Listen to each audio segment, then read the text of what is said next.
Welcome back to my channel G Learn Mathematics. This is a question from the thermodynamics section से है how to solve the question based on graph.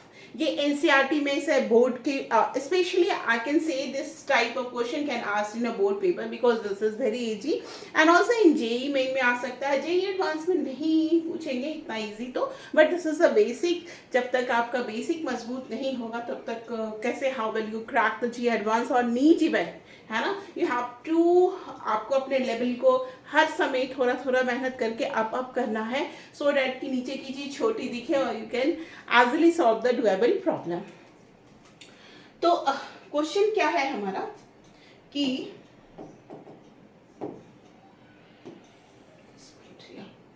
Question क्या है कि हमें work done निकालना है point A B C से. Calculate the work done in the process A to B B to C and C to A. मतलब पुनः मुसीको वाली हालत है. ए से चले and A to B to C and C to A वाली कहानी है. तो कैसे कैसे प्रोसीड करेंगे, how we will proceed it. ये ईडी है तो कैसे करना है. देयर इज अ एरो सिर्फ यहाँ पे है. अब देखो यहाँ पे जो है यहाँ पे P दिया हुआ है y एक्सिस पे और x एक्सिस पे V दिया हुआ है. Volume is given, this is 200 cc and this is 450 cc is given cubic centimetre. तो हमें A टू B, A से B जाने के लिए हमारे प्रेशर तो constant है, means parallel to x axis, the point on the y axis is constant. then हम तो जानते हैं वर्क डन क्या होता है, P dV होता है. तो जब P constant है तो सीधे आपको क्या करना है, P को मल्टीप्लाई करना है चेंज इन वॉल्यूम से, यानी 250 cc. तो P का वैल्यू क्या है 120 इंटू 250. तो this will what this is come, ये क्या आएगा.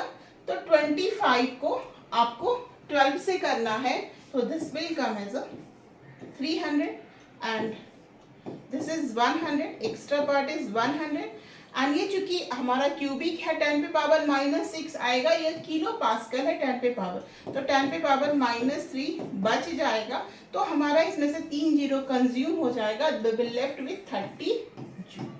This area is A to B.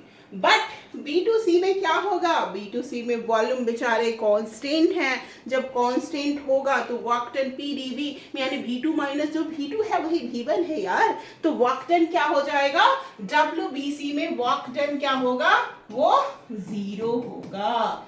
WBC के केस में वर्क डन 0 होगा. What will be the work done in the CA. जब C से A में एक चीज आपको दिख रहा है, ऐसे एक स्ट्रेट लाइन है, यानी P और V में कुछ डायरेक्टली रिलेशन होगा, है ना. That will be not in a quadratic and cubic because there is a straight line. PK भी हो सकता है, P2V plus C something straight line हो सकता है. But we are not aware about what is the relations. We are not, अगर हम चाहे तो बना सकते हैं उसका straight line graph, but it is not required at all.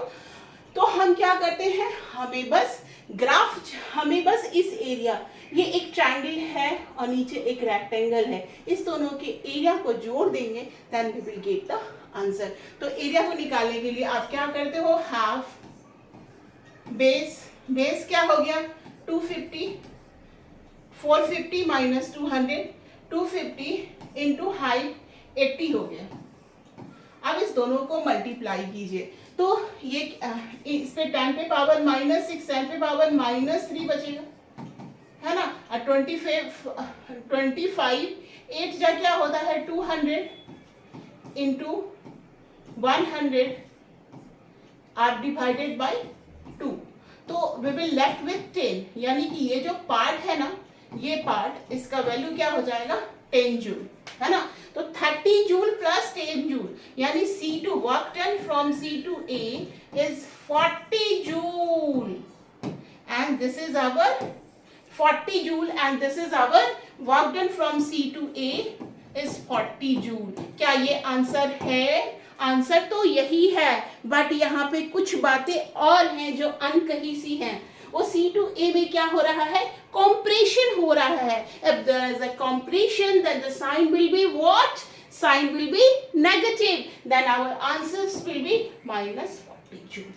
So you can easily calculate the area of the curve, and through which you can find out the work done in the system. If they are asking of the internal energy of the process, heat energy of the process, then they will give the some other variables variant वो और देंगे, तो उसके हिसाब से आप कर लोगे जो भी हम लोगों ने पढ़ा हुआ है. First law of thermodynamics, second law of thermodynamics, अगर वो हमसे इंट्रोपी पूछेंगे तो कैसे निकालेंगे. There are so many equations, we will come to that. पहले हम ग्राफ से कैसे सॉल्व करते हैं, वन बाय वन सीखते हैं. पीबी में छोटे से बड़े बड़े क्वेश्चन करेंगे, फिर P2 करेंगे, भी और टी के बीच के ग्राफ की कैसे सॉल्व करेंगे वो करेंगे. उसके बाद आप मास्टर हो जाओगे. तो one who come first time in my channel, don't forget to subscribe. Till then, bye bye.